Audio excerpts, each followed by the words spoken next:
Alright, let's get started with this recipe. So first off, I have a 2.5 pound tomahawk steak, and we're first gonna let this go to room temperature first. So go ahead and set a timer for around 2 to 2.5 hours and just leave it on your countertop so it will be room temperature.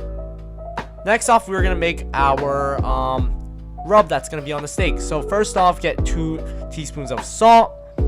Just go ahead and measure it out in a measuring spoon. So 2 teaspoons, and then we're gonna do around a quarter plus 1/8 teaspoon of onion powder.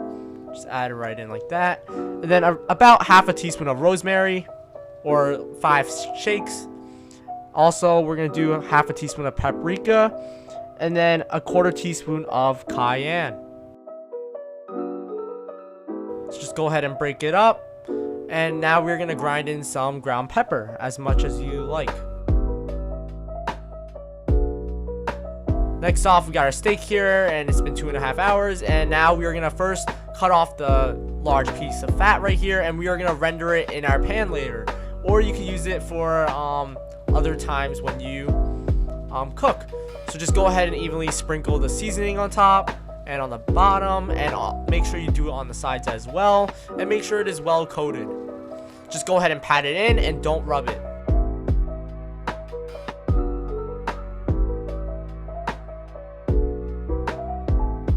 After that's done, we are going to go ahead and sear it off. So just go ahead and add about 1.5 tablespoons of olive oil in a cast iron pan, and make sure it is smoking hot. And also, we are rendering out some fat to get that beefiness flavor in it. So just go ahead and render it out and make sure you remove it. And we are going to sear each side for around 4 to 5 minutes at high heat, and we're going to wait until that nice crust forms. And look how beautiful our steak is.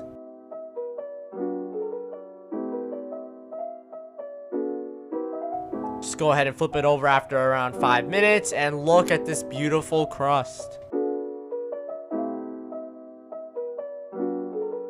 Just go ahead and set another timer for around 5 minutes, and also we are gonna add in about half a tablespoon of butter. So just go ahead and rub it on top, put it at the bottom. And we're also going to add in 3 cloves of garlic, and we're going to baste in the butter.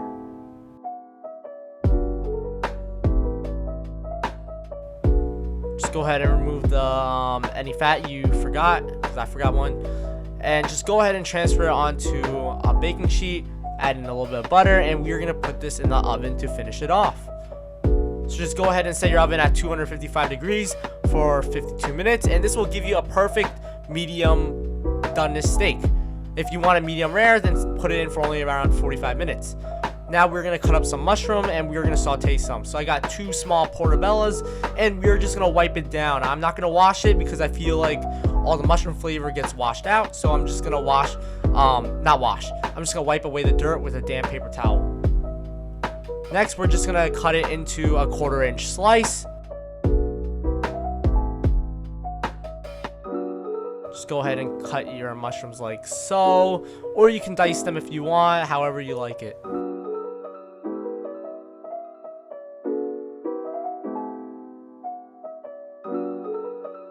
Next off, I got my garlic, and we are going to mince 2 cloves of garlic. Just go ahead and cut off the ends, and just go ahead and mince it to your desired size. Next off, I got my pan here. I just wiped it down. We're going to add in about half a tablespoon of butter, and just add in your mushrooms like so, and saute it for around 2 to 3 minutes. And yeah. And also, don't forget to add in your garlic. I'm also going to put a little bit of wine in it. I got some white wine from Trader Joe's. I'm just going to do a quick splash, and just go ahead and cook it on around medium heat. Next off, just season it with some salt, and just go ahead and make sure you stir it up, and you can add any seasoning you want. Here I'm adding some oregano, some paprika, and some parsley. After around 3 minutes, just put it aside, and now we're going to check for our steak. So just stick a thermometer in it, and once the gauge hits around 120ish, it should be done, because it also does some carryover cooking. And look how beautiful this steak is. Looks nice and juicy, and let's just debone it first. So go ahead and just cut off the bone like so, and look at this perfect medium. Now we are gonna slice against the grain, and we are gonna do around 1/4 inch slice as well. And if there's pieces where it's too fatty, of course don't eat it because you're gonna clog your arteries, and just use it as you could add it in something else you cook for that beefiness flavor.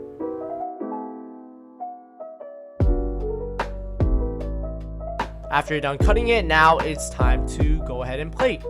And don't forget to add some flaky salt. So there's pieces that's too fat. I'm just adding it in my little bowl right here, and I'm gonna save it for the future. So now we're gonna go ahead and plate it, just like so. Just make it look presentable, and I'm gonna add a little bit of that juice from the baking pan and just spread it on top. And look how amazing this is. And this dish costed under less than $30, and you got a lot of steak. Now let's taste test. All right, guys, here we go. Quick taste test. Look how amazing this looks. We got our nice sauteed portobello. Let's give it a try.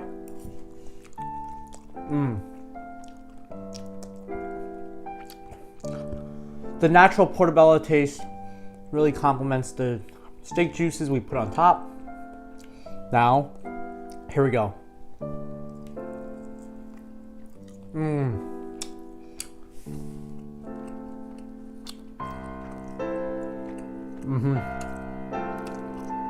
Perfect medium taste.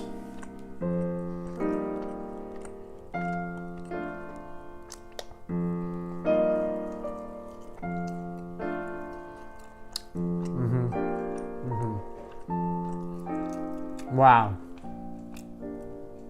This tomahawk steak is amazing. Nice and juicy. The fat, so much flavor. This right here would already be $20, $23. Guess what? I still have half of this, and you get the juices, you get the bone. You can make stock out of this, out of the bone, which I am. Just can't believe.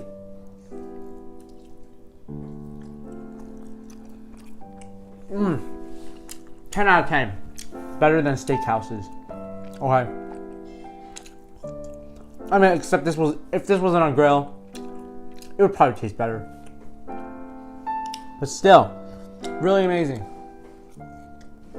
Our seasoning on the steak, not too salty, and really, you just want the natural steak flavor. You don't really want to buy like strong steak seasoning. Like, you want to taste the actual steak itself. Well, that is it, guys. Please be sure to subscribe and drop a like below.